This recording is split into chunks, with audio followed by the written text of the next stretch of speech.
você que assiste Caminhando Jornal TV pelo YouTube, não se esqueça de deixar o gostei e de fazer seus comentários para que possamos melhorar ainda mais o seu programa.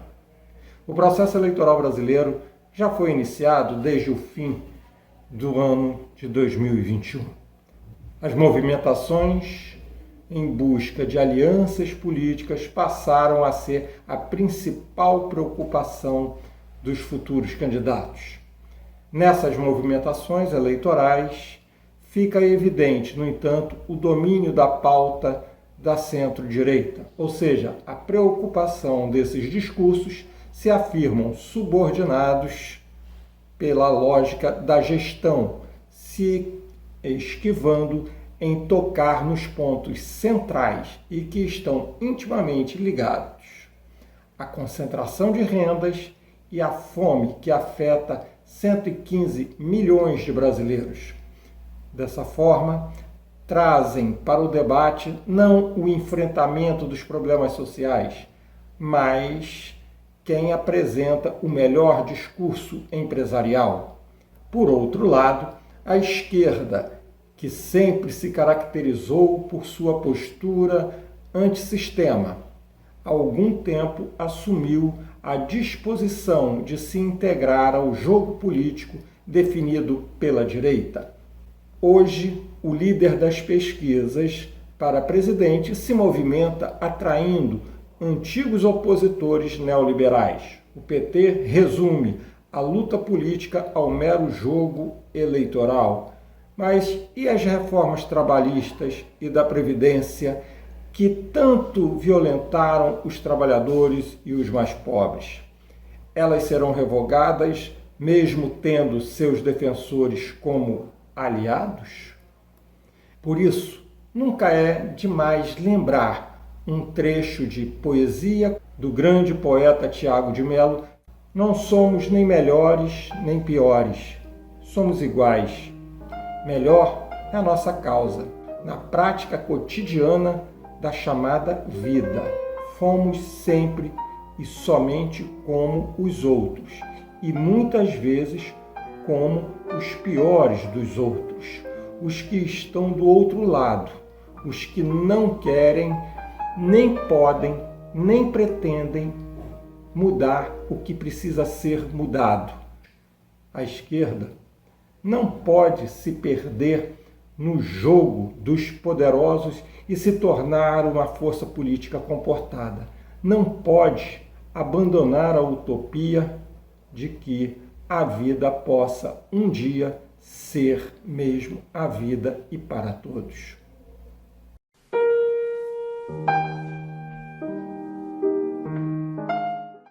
Hoje eu estou aqui para falar com vocês a respeito do que vem acontecendo no Ano Novo. O Ano Novo, a gente tem ideia de uma prosperidade, ideia de que a pandemia acabe, mas para tudo isso precisa do investimento de uma organização, né? E eu quero falar de um assunto que não parou de acontecer, mesmo com o estado geral da pandemia, que é o feminicídio. Muitas mulheres ainda sofrem violências domésticas e tem sido o grande número de feminicídio, né? Os homens ainda continuam agressivos, continuam fazendo suas mulheres sofrerem. Por que eu estou tocando nesse assunto?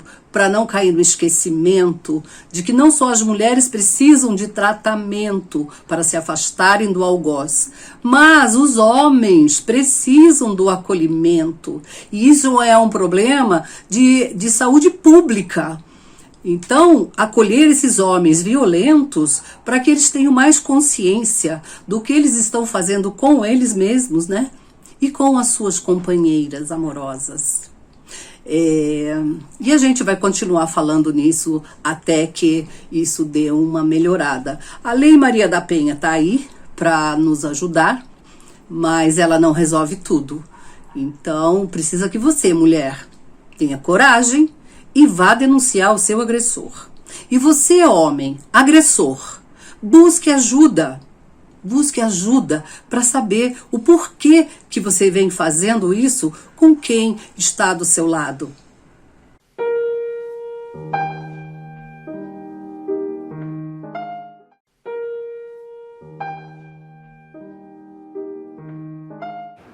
A internet é algo fabuloso, sem dúvida alguma. YouTube, Twitter, Telegram e assim por diante. Uma comunicação rápida, WhatsApp e tal. Mas há certos pontos que temos que refletir sobre isso. E refletir seriamente e entendermos sobre isso. Primeiro, não é com a leitura ou ouvir 2 ou 3 minutos de uma parte ou outra de um determinado assunto que vamos aprendê-lo.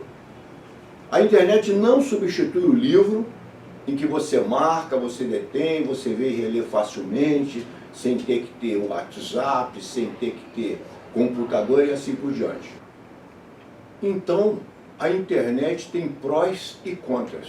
Primeiro, não substitui necessariamente o livro, nem permite que ninguém aprenda em 1 ou 2 minutos de Twitter olhando um palpite aqui. Segundo, se você não seleciona as informações, ela desinforma e confunde, e não aumenta o nível de informação.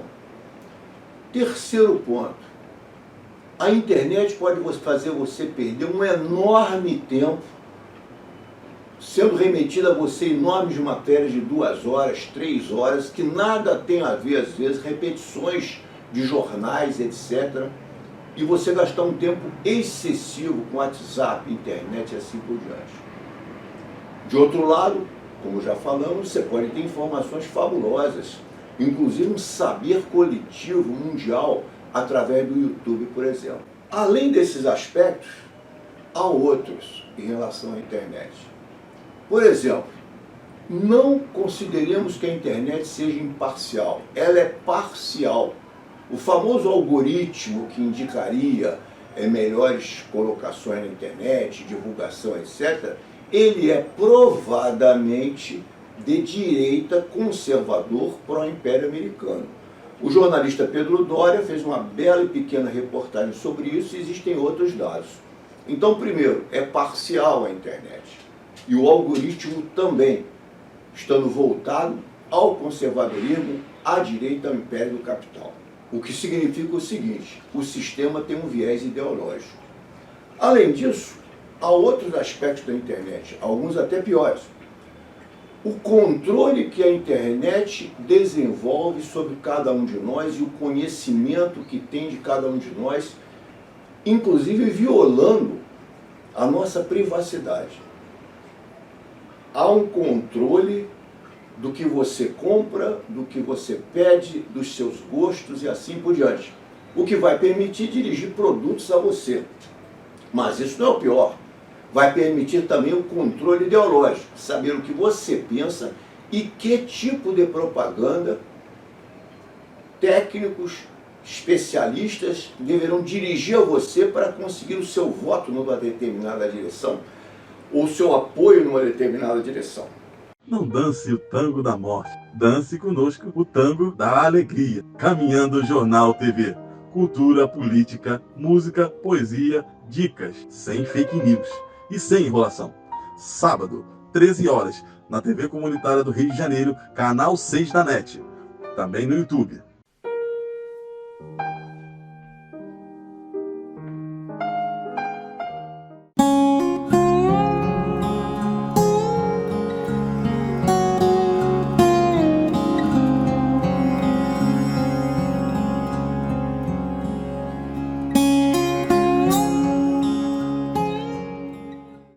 Foie gras é fígado gordo em francês, uma condição provocada pela sujeição de patos e gansos à crueldade brutal. A cada ano, centenas de milhares de aves são confinadas e alimentadas à força 2 a 3 vezes ao dia, fazendo com que seus fígados cresçam até 10 vezes em relação ao tamanho normal. Tudo isso é feito para produzir um produto considerado gourmet. Para expor o verdadeiro custo dessa atrocidade culinária, os investigadores da Animal Equality entraram disfarçados em fazendas que produzem foie gras. Este é o fígado de um pato saudável, comparado ao de um pato submetido à alimentação forçada para produzir o foie gras.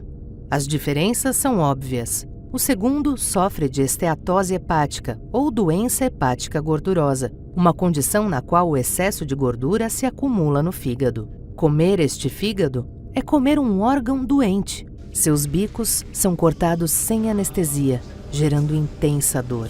Eles sofrem feridas, infecções e alguns até quebram seus bicos quando presos entre as barras das gaiolas. Os patos são animais aquáticos, adaptados para viver na água, nadar e comer plantas. Presos em fazendas industriais de exploração intensiva, eles nunca poderão fazer nada disso. Os patos são retirados das gaiolas por funcionários do matadouro e algemados pelos pés. De cabeça para baixo, suas cabeças são submergidas em água eletricamente carregada. Patos podem ser vistos batendo as asas após o banho de atordoamento. Essa crueldade já foi proibida em mais de 18 países e várias cidades. Por favor, assine a petição para proibir a produção e comercialização de foie gras no Brasil. Ajude-nos a acabar com essa brutalidade.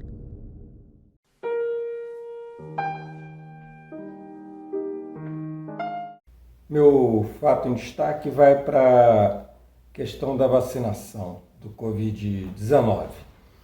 No dia 16 de janeiro morreu uma cantora de uma banda tcheca, que era negacionista e antivacina. Ela se deixou contaminar para conseguir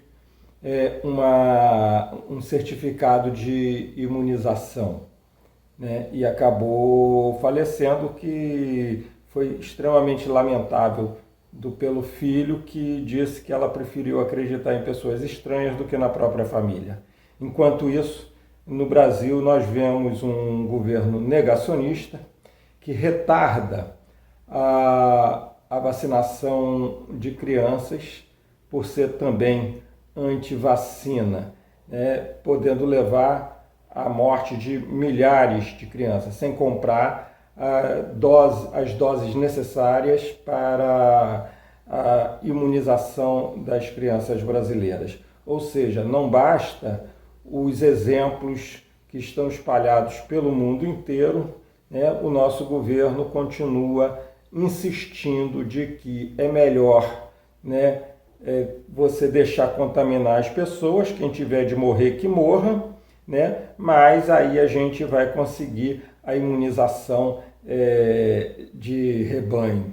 Ou seja, é um projeto desse governo deixar morrer crianças, como foi também o projeto de deixar morrer, com todo o retardo de compra de vacina, deixou morrer 620 mil pessoas no Brasil inteiro. Esse é o meu fato em destaque.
Petrobras, no final do ano, doa mais campos de petróleo das bases terrestres. São 11 campos no polo Quiriri. A adquirente foi a Cobra Brasil, a Vampira, no estado de Sergipe. Mais 27 campos são doados no polo Cricaré. A Vampira se chama Caravan, óleo e gás, no estado do Espírito Santo. E mais um campo terrestre no Rio Grande do Norte, também é doado. Foi doado para Áquila e Sonangol. Lamentável essa posição da empresa se desfazer dessas áreas terrestres que muito ajudam na empregabilidade dos seus estados, desenvolvimento nacional e garantir a soberania energética do país. Denunciar e reforçar o Norte Fluminense, o Sidpetro na NF, que está denunciando o surto de Covid das plataformas P43, P31, P32 e P56.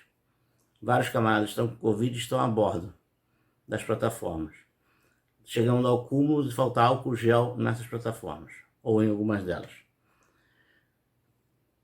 A alta gestão da Petrobras deveria analisar a história da Petrobras desde antes da sua fundação até os dias de hoje e verificar que não é passível e não é admissível esse tipo de comportamento de não ouvir os sindicatos, de não ouvir a população para determinar sua política.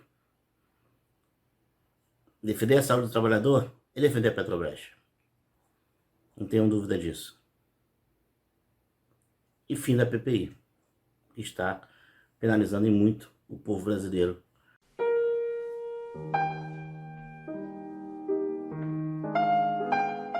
O chinês descobre Viagra feminino. O produto é conhecido na China como Caton. O jornalista pergunta para o chinês: o que acontece quando dá Caton para as mulheres? O chinês responde: mulher fica carinhosa, beija e abraça, dia e noite inteira. Não dá sossego, chama você de meu amor. O jornalista pergunta: nossa, esse produto é assim tão fantástico? O chinês responde: sim, garantido, não falha nunca. E o jornalista pergunta para o chinês: e o nome desse produto é Caton?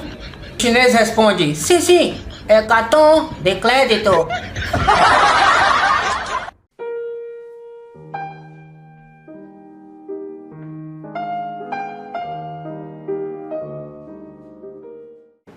Em primeiro lugar, há um problema aí.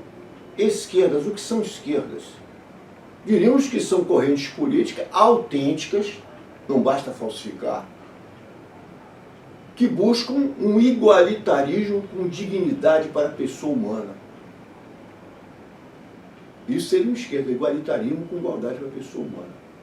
Então nós teríamos aí a exclusão de uma série de forças. Quem apoia, por exemplo, o império do capital, quem apoia o neoliberalismo, quem apoia as posições americanas no Vietnã, não sei onde, apoia agora no Iraque esses massacres, quem apoia o bombardeio de Hiroshima e Nagasaki com o Rosa toda, essa gente nada tem de esquerda.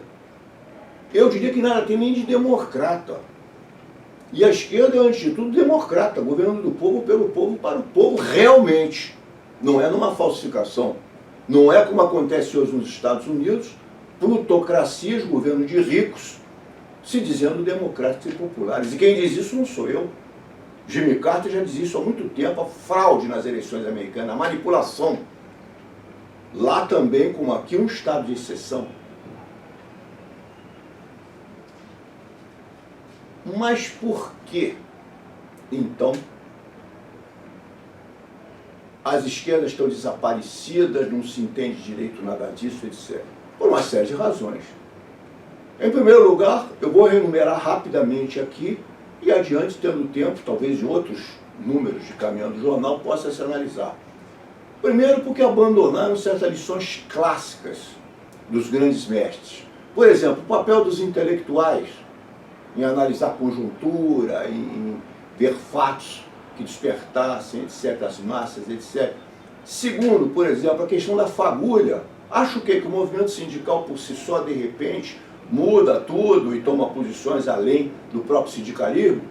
Essa foi outra questão, foi abandonada teorias básica nesse sentido, o apoio a governos,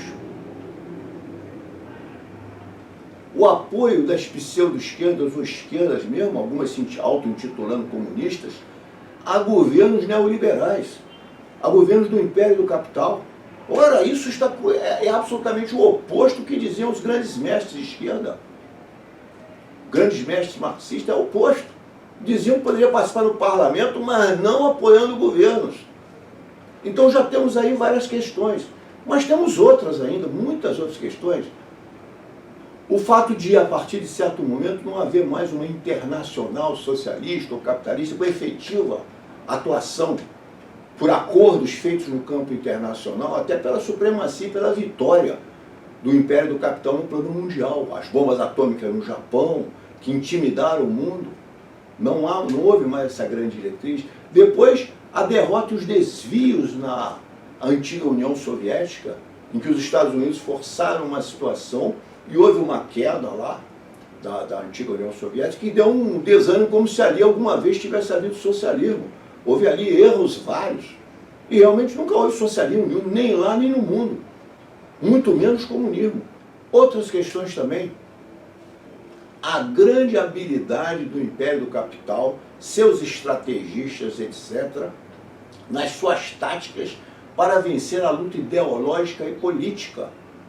A hegemonia do neoliberalismo trouxe sérias consequências para o campo da esquerda.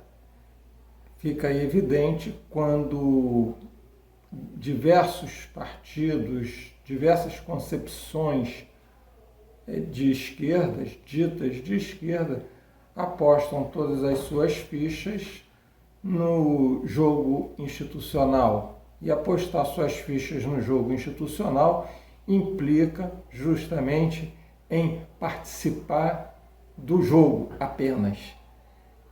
Ou seja, o discurso antissistema, esse não é mais adotado pela dita esquerda institucional.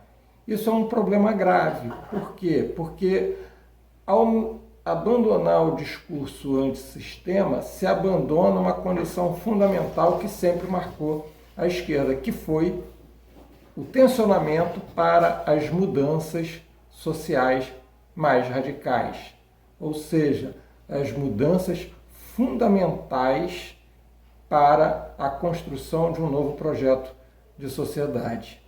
A esquerda, ela resolveu participar de forma comportada desse jogo em que ela não construiu as regras, desse jogo que ela não interfere na elaboração da pauta, mas ela participa de forma subordinada. A pauta é a pauta do outro, é a pauta neoliberal. E aí eu pergunto, que esquerda é essa que abandona o seu projeto histórico de rupturas? Não dance o tango da morte, dance conosco o tango da alegria. Caminhando Jornal TV, cultura, política, música, poesia, dicas, sem fake news e sem enrolação. Sábado, 13 horas, na TV Comunitária do Rio de Janeiro, canal 6 da NET. Também no YouTube.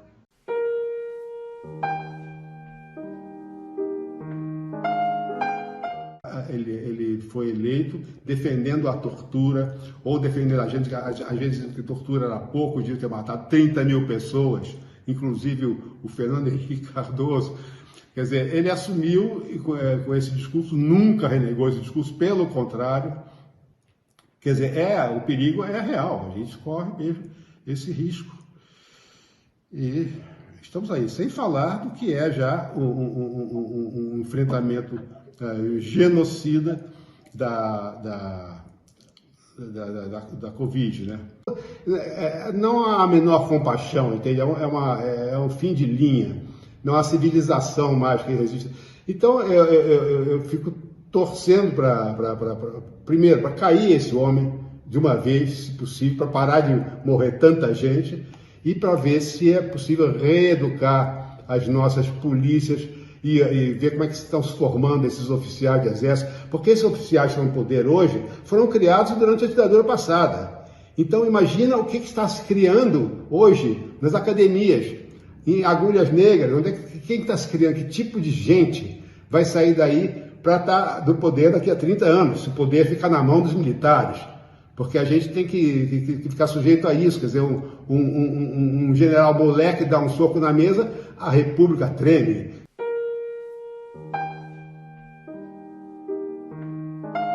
Na política internacional eu vou insistir ainda fazendo uma relação com a questão do Covid. O primeiro-ministro Boris Johnson, que foi flagrado em uma festinha pós-expediente com aglomeração, ele, contrariando inclusive decreto do próprio governo que ele lidera, acabou vindo à tona essa festinha que ele participou. Isso trouxe um desgaste político muito grande, levando diversos parlamentares pedindo a renúncia dele. E, pasmem, o próprio partido dele já começa a se mobilizar para o afastamento do Boris Johnson, por ter desrespeitado uma norma que ele mesmo havia imposto. Se nós fizermos uma relação com o Brasil, nós vemos que aqui acontece justamente o oposto. Nós temos um presidente negacionista e temos diversos pedidos de impeachment, tivemos até mesmo uma CPI e nada acontece com esse presidente. O Congresso é omisso, a Câmara dos Deputados, que é responsável por aceitar o pedido de impeachment do presidente, é omisso. Por quê? Porque é comandado pelo Centrão, que está no governo mamando, né, nas tetas dos recursos públicos. Enquanto na Inglaterra nós temos uma instabilidade política do governo de lá que desrespeitou suas próprias normas, aqui nós temos, né, uma situação de que tudo continua como dantes no quartel de Abrantes.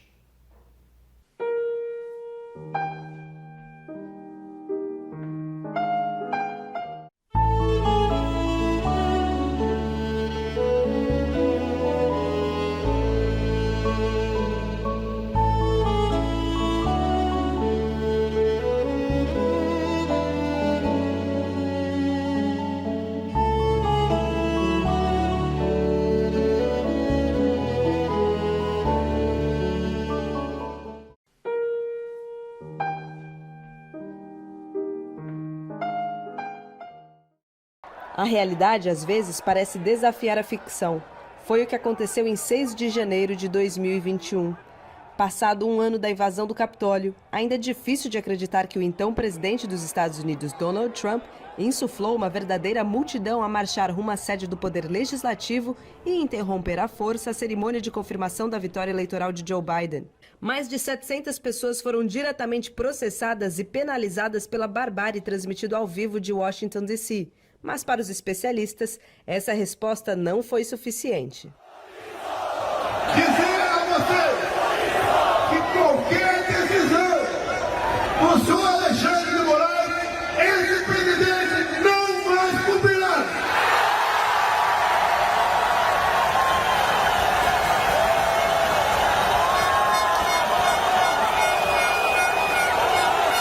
A paciência do nosso povo já se esgotou. Ele tem tempo ainda para pedir o seu poder e cuidar da tua vida. Ele para nós não existe mais.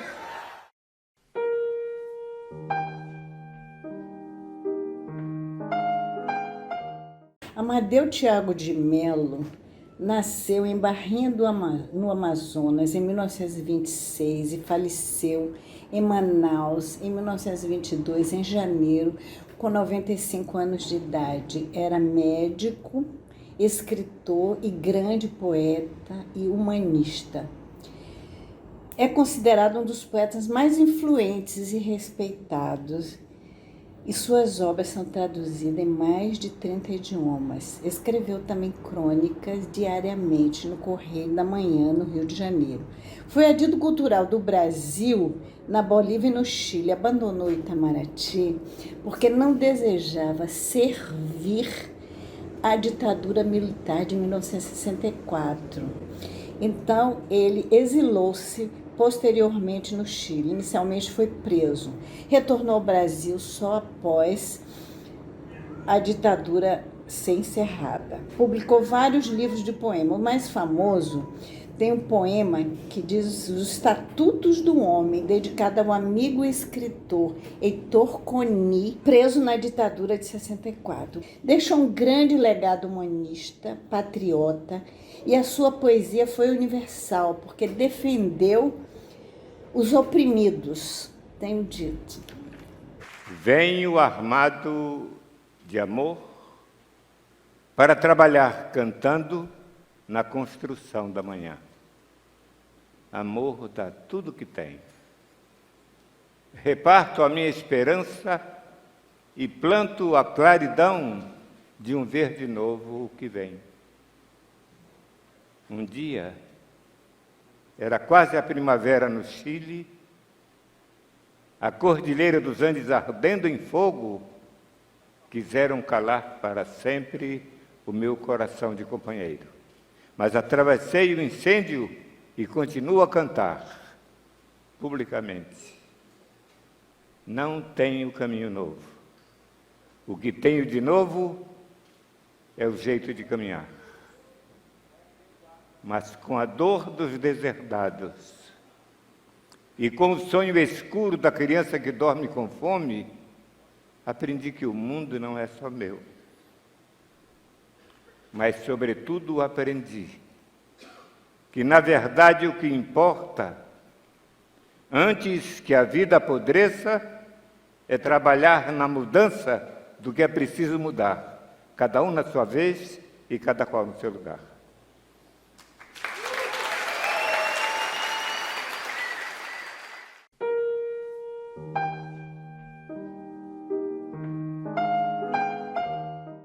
E Deus, quando falou o quê? Ele disse: eu vi o sofrimento do meu povo, ouvi os seus clamores por causa dos seus exatores. Por isso eu desci para livrá-lo, para libertá-lo. Então, Deus da libertação. É o Deus que liberta, que é o libertador. Que não tem uma religião definida. Aliás, Deus não é um religioso. Nunca foi um ser religioso. E Jesus Cristo também, para nós cristãos, conhecido como Filho de Deus, não foi um homem religioso. Ele marcou o encontro com o ser humano, com os pobres, com os oprimidos, ficando ao lado das mulheres, ao lado das crianças, ao lado dos deserdados da terra.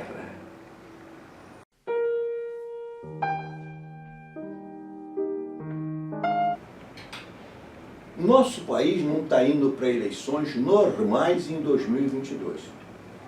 Nós viemos de um período doentio que vem desde 2016, 17, toda uma manobra que tirou Dilma do poder, massas nas ruas financiadas com dinheiro estrangeiro, uma série de coisas que deviam estar proibidas e foram permitidas e não foram analisadas, inclusive até por erros do próprio PT no poder, que não coibiu isso.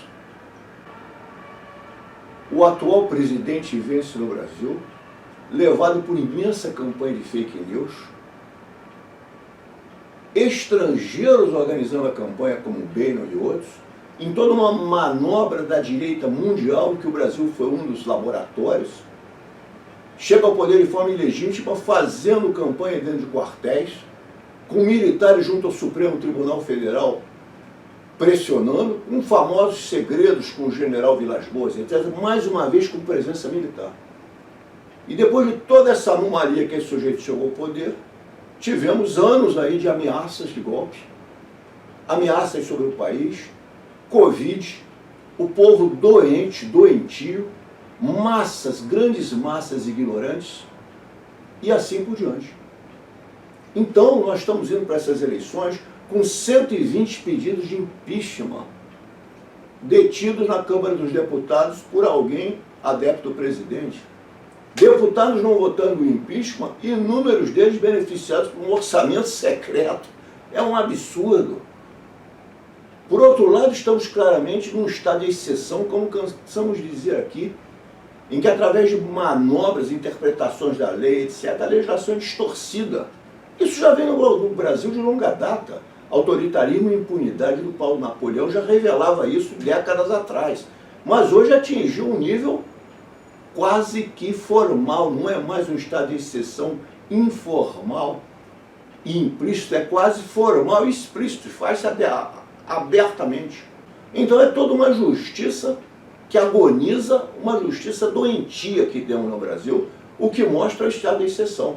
O Congresso, se esperar o que do Congresso desses?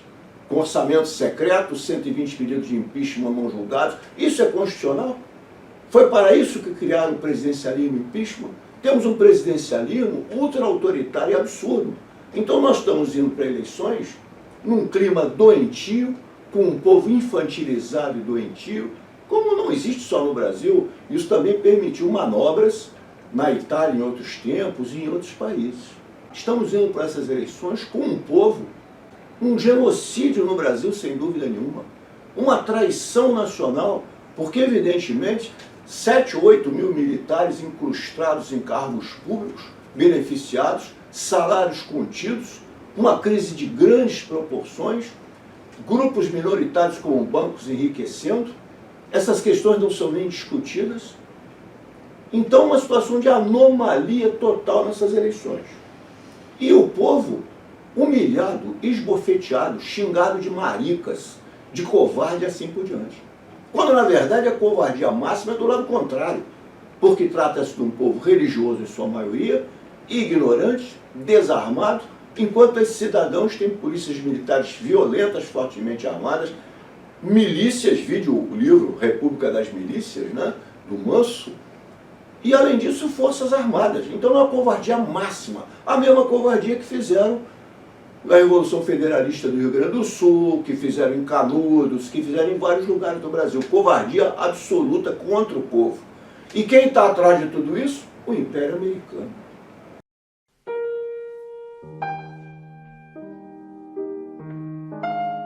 Como é que eu sobrevivi? Escrevendo. O quê? Poesia? Poesias. Eu tenho mais ou menos 1.500 poesias como essa. Eu sofri todo tipo de tortura. Todos que você vê em livros escritos, primeiro essa palmatória, mas a minha primeira tortura foi choque elétrico. Eles começaram me torturando com choque elétrico, amarrando fios na orelha, dedo das mãos. Depois foi evoluindo para choque no pênis, choque no ânus, no pênis e no dedo do pé. Pau de arara, que é aquele famoso, a famosa,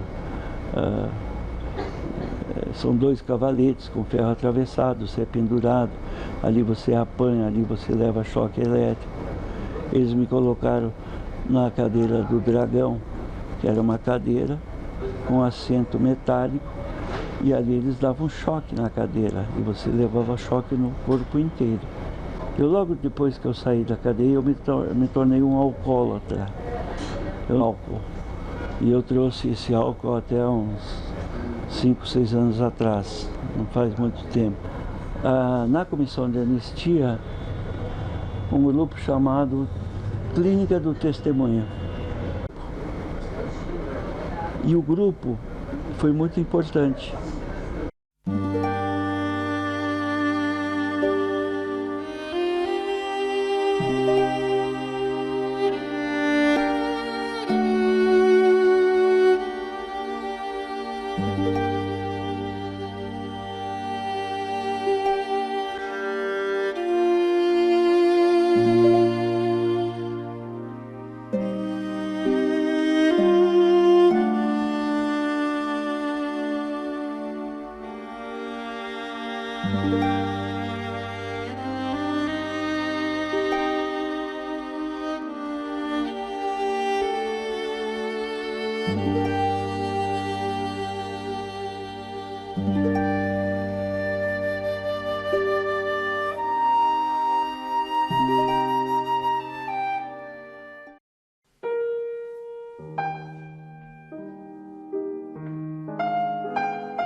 This is not real. This is not real. This is not real. This isn't happening. Kate, tell me this isn't really happening. I hear there's something you don't like the looks of. We discovered a very large comet. Oh, good for you. It's headed directly towards Earth. This comet is what we call a planet killer. You know that girl from Live TV said we're all gonna die? No. Ó mar salgado, quanto do teu sal são lágrimas de Portugal. Por te cruzarmos, quantas mães choraram, quantos filhos em vão rezaram, quantas noivas ficaram por casar, para que fosses nosso, ó mar. Valeu a pena? Tudo vale a pena, se a alma não é pequena. Quem quer passar além do bojador, tem que passar além da dor. Deus ao mar e o perigo o abismo deu, mas nele é que espalhou o céu. Mar Português, de Fernando Pessoa, do livro Quando Fui Outro.